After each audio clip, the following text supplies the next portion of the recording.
তুমি জানো ভয় কাকে বলে? ভয় মানে মাদারা একা দাঁড়িয়ে আছে আর হাজারো সিনবি কাঁপছে।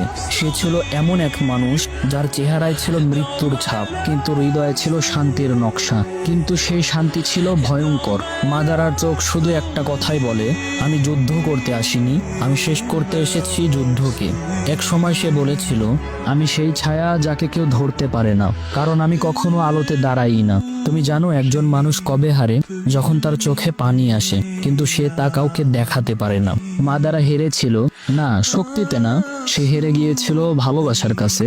মাদারা শেষ নিঃশ্বাসে স্বীকার করেছিল, তোমরাই ঠিক ছিলে।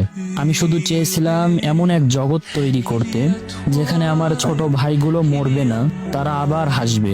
কিন্তু আমি ভুল পথ বেছে নিয়েছিলাম। মাদারা উচিহা আমাদেরকে শিখিয়ে যায়, পৃথিবীতে সবচেয়ে বিপজ্জনক মানুষ সেই ব্যক্তি যে কাঁদে না, শুধু ভাবতে থাকে। ভিলেনদের জন্ম হয় না, তাদের তৈরি করা হয়। সবচেয়ে কঠোর চোখের পিছনেও এমন এক কষ্টদায়ক ইতিহাস থাকে যা কেউ কখনো জানেই না। সে